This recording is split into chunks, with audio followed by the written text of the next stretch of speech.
The fluorescent lights of the Northside Mall parking lot flickered weakly against the encroaching dusk, casting a pallid, sickly glow on the scene below. For the three young men lounging against a souped-up sedan, it was just another Tuesday night. Their laughter was harsh and grating, the kind that feeds on the discomfort of others. Their target was the petite woman struggling to load oversized canvases into the back of a compact SUV. Her name was Lena Vance, and to the untrained eye, she looked like an easy mark. She was barely 5'2", with a slender frame more suited to a ballet studio than a wrestling ring. Her dark hair was pulled back in a messy bun, and her overalls were smeared with dried paint. She was an artist, a soul dedicated to capturing beauty, not confrontation. As she maneuvered a large, wrapped canvas, one corner caught on the edge of the car door. She let out a soft sigh of frustration, a sound that carried clearly in the evening air. Need a hand? The sweetheart? Or are those tiny little things only good for holding a paintbrush? The voice was a taunting drawl from the nearest young man, who wore a backwards baseball cap and a smirk that was permanently etched onto his face. His two friends snickered, pushing off from the car to amble closer. Lena ignored them, a tactic she'd learned long ago. She gave the canvas a final, firm push, and it slid into place. She reached for the door handle. "Hey, I'm talking to you," the one in the cap. He whose name was Kyle said, his tone shifting from mock-friendly to irritated. He stepped forward, placing a hand on the door, preventing her from closing it. "That's a nice car. You must have a rich daddy, huh? Someone to pay for all this arts and crafts crap." Lena's jaw tightened, but she kept her gaze on his hand. "Please move your hand. I'd like to go home." "Home?" The second guy, a stocky one named Derek, jeered. "But the party's just starting. We saw you from across the lot." You looked lonely." He puffed out his chest, trying to appear larger, more intimidating. "We thought we'd come over and keep you company." "I'm not lonely. I'm busy," Lena stated, her voice firm but quiet. She was assessing the situation, a habit born from years of living alone in a big city. The mall wasn't completely empty. People were walking to their cars a few rows over, but they were too far away, too absorbed in their own lives to notice the subtle shift in dynamic near the SUV. And the third guy, lanky and twitchy with a mop of unruly hair named Jared, circled around to the back of the car, cutting off her path to the driver's side. "Yeah, busy being a stuck-up princess. You think you're better than us?" He gestured to her canvases. "Playing with your little paints while the rest of us have real jobs?" Lena finally turned to look at Kyle, her brown eyes steady. "I don't know you. I have no opinion of you. Now, please, let me close my door." Kyle's smirk faltered. Her calmness was an affront. He was used to fear, to the averted gazes. This quiet defiance was like a slap. "You hear that, guys? No opinion. Isn't that precious?" He leaned in closer, his voice dropping to a venomous whisper. "Well, I've got an opinion of you. You're weak, a little paint-splattered nobody who thinks she can just ignore people. People like us." Before Lena could react, Kyle slammed the car door shut himself, the sound echoing like a gunshot in the parking lot. She flinched. A small victory for them. Emboldened, Derek stepped up and gave one of the rear windows a hard slap with his palm. "Yeah, wake up, princess!" Lena's heart was starting to pound now, a frantic drum against her ribs. This was escalating. She needed to get to her door, but Jared was blocking the driver's side, bouncing on the balls of his feet with nervous energy. "Come on, just give us your phone number and we'll let you go. One little number. What's it gonna hurt?" This wasn't about a phone number. It was about power. It was about three insecure men finding someone they perceived as weaker to prop themselves up. They were feeding off her controlled fear, a scent they could almost taste in the air. The isolation of the parking lot corner, the failing light, the bulky car creating a small, private arena. It was all working in their favor. "My husband is waiting for me," Lena said, the lie falling from her lips with practiced ease. But it was another city girl tactic. "He'll be out any second." Kyle laughed, a genuine ugly sound. "Husband? Right. And I'm the King of England. Look at you. Who'd marry a mousy little thing like you?" He reached out and flicked one of the loose strands of hair from her bun. The gesture was meant to be dismissive, degrading. It was the final, physical act of violation. Lena's composure cracked. She jerked her head back, her eyes flashing with a sudden bright spark of anger. "Ah, don't touch me." That spark was exactly what they wanted. It was a reaction.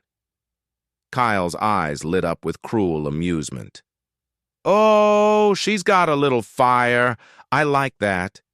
He reached out again, this time aiming for her chin to force her to look at him. His fingers never made contact. A hand, appearing as if from nowhere, clamped around Kyle's wrist with the force of a steel vise. The grip was absolute, freezing his arm in mid-air. Kyle's smirk vanished, replaced by a look of comical confusion that quickly morphed into pain as the unseen force began to squeeze. "She asked you not to touch her." The voice was low, calm, and carried a weight that silenced the evening air. It wasn't loud, but it seemed to resonate from the ground up. All three men and Lena turned to look at the source. He was a man in his late 30s, built like a swimmer, but with the solid, grounded posture of a soldier. And he wore simple jeans and a gray Henley shirt that did little to hide the powerful musculature of his shoulders and chest. His face was all hard planes and sharp angles, with eyes the color of a winter sea, pale, cold, and utterly devoid of bluff. He hadn't made a sound approaching, materializing from the deepening shadows between two parked vans as if he were part of them. His name was John Brennan, and for the last 12 years, being a ghost was precisely what he'd been trained to do. So Kyle tried to pull his arm back. It was like trying to move a mountain. "Who the hell are you? Let go of me, man!" He tried to put authority in his voice, but it came out as a high-pitched squeak. John didn't even look at him. His gaze swept over Derek and Jared, who had both frozen in place. The look was brief, clinical, an assessment. It cataloged their stance, their weight distribution, the distance between them, the potential threats hiding in their pockets. It was the look of a predator deciding whether the rabbits in front of him were worth the chase. The verdict was clear. They weren't. He then looked at Lena, the icy chill in his eyes thawed by a few degrees. "Are you okay?" Lena could only nod, her voice trapped in her throat. She was staring at the scene with a mix of terror and burgeoning awe. This man held Kyle's wrist as if it were a twig, and Kyle, for all his bluster, was turning a frightening shade of red, up his knees beginning to buckle.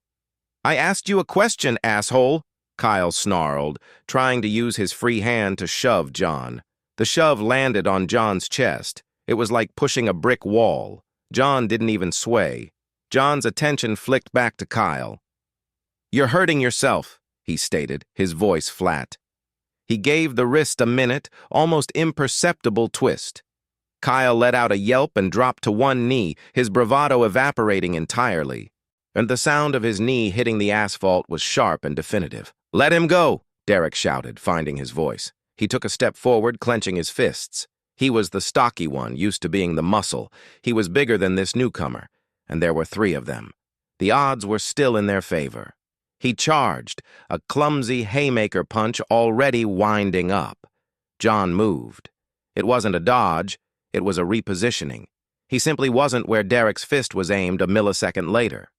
In the same fluid motion, he released Kyle's wrist, which sent the young man sprawling onto the ground. As Derek's momentum carried him forward into the space John had just vacated, John's forearm shot out, not with great force, but with perfect placement, catching Derek squarely in the throat. It was a devastatingly simple defensive move, a hard, non-lethal block that targeted one of the body's most vulnerable areas. Derek's charge ended abruptly. He staggered back, and both hands flying to his throat, his eyes wide with panic as he gasped and wheezed, trying to draw air into his stunned trachea. He collapsed to his knees, making horrible choking sounds. Jared, the twitchy one, had been hanging back. He saw his two friends, the architects of the evening's entertainment, one writhing on the ground, clutching his wrist, the other on his knees fighting for air. He saw the calm, unflinching man standing between them and the woman. And the man wasn't even breathing hard. He wasn't in a fighting stance. He just stood there, a quiet, immovable object. All the fight drained out of Jared in an instant. He held his hands up, palms out, in a gesture of pure surrender. "Whoa, whoa, man, we were just messing around. No harm, right?" John ignored him completely. He looked down at Kyle, who was now scrambling backwards on the ground, his earlier arrogance replaced by pure animal fear. "Get up," John said. It wasn't a request. Kyle scrambled to his feet, cradling his wrist. Derek was still on his knees, his breathing slowly returning, though tears streamed down his face from the pain and shock. John took a single step towards them. They flinched as one. "You were leaving," he said. It wasn't a suggestion. They didn't need to be told twice. Kyle and Jared practically hauled Derek to his feet. They half ran, half stumbled back to their sedan, a pitiful, scrambling retreat. The car's engine roared to life, and it tore out of the parking lot, tires squealing, desperate to put as much distance as possible between themselves and the nightmare they just walked into.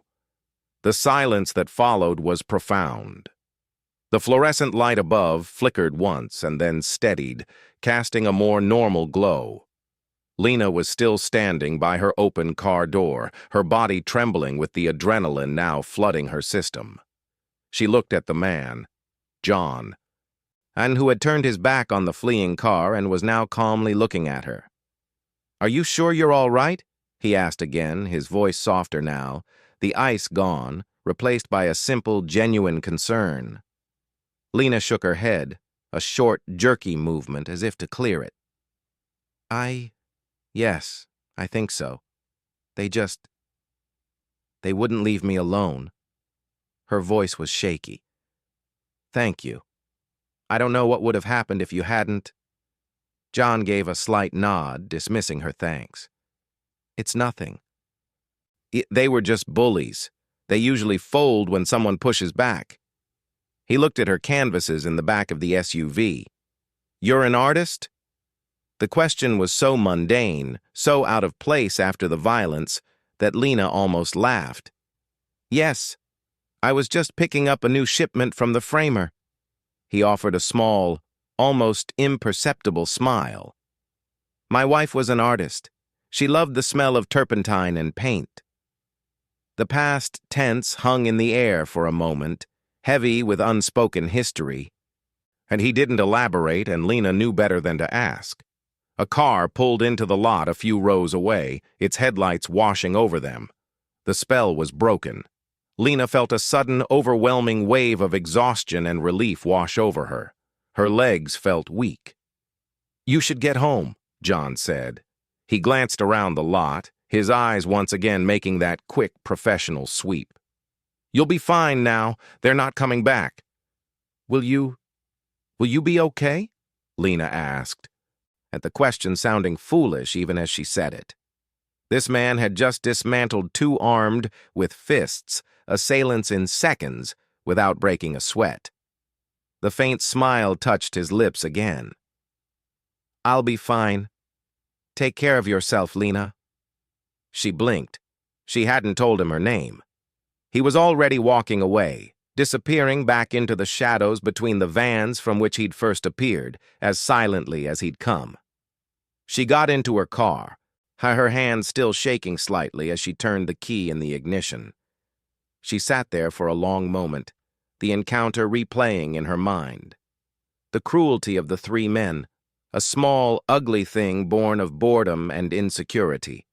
And then the quiet, terrifying efficiency of the stranger. He hadn't been angry. He hadn't been triumphant. He had simply solved the problem. It was like watching a force of nature. A month passed. Lena tried to push the incident from her mind, but the image of the man with the winter sea eyes lingered. She found herself scanning crowds, half hoping, half dreading to see him again. She told a few close friends who were horrified and amazed. A Navy SEAL? One friend had speculated, her eyes wide. He moved like one. My cousin is a Marine, and he said the quiet ones are always the most dangerous. Lena didn't know, and she probably never would. He was just a ghost who had materialized in her moment of need and then vanished. Or she threw herself back into her work, the incident becoming a strange, sharp-edged memory. Then one Tuesday afternoon, a woman walked into her small gallery. She was elegant, in her early 60s, with silver-streaked hair and kind, intelligent eyes. She moved with a quiet grace, spending a long time studying each painting. She finally stopped in front of a large canvas, a semi-abstract piece depicting a stormy sea, the waves a turbulent mix of gray, white, and a startling flash of deep teal. And the painting was called Aftermath. This one, the woman said softly, more to herself than to Lena. This is the one. Lena approached. It's one of my favorites. It's about the calm that comes after a great violence, the settling. The woman turned to her, and Lena saw a deep, abiding sadness in her eyes, alongside a gentle strength. You captured it perfectly. The chaos is still there, underneath, but the surface is finding its peace. She introduced herself as Margaret Brennan. She said she was looking for a piece for her home, something with depth, something that spoke to the soul. Lena felt a jolt at the name. Brennan. It wasn't an uncommon name, but still. As they talked, Lena found herself drawn to Margaret. They discussed art, life, loss. Margaret mentioned in passing that her son was often away, that he'd had a difficult career, that she worried about him constantly. What does he do? Lena asked gently. Margaret smiled, a sad, proud smile. He was a Navy SEAL. He's out now, but that kind of life, it stays with you. He's a protector. It's who he is. He can't turn it off. She looked back at the painting.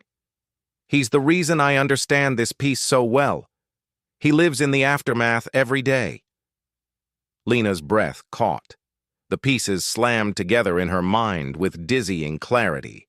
The quiet efficiency, the chilling calm, the way he'd materialized from the shadows, the wife who was an artist, the past tense, a widow.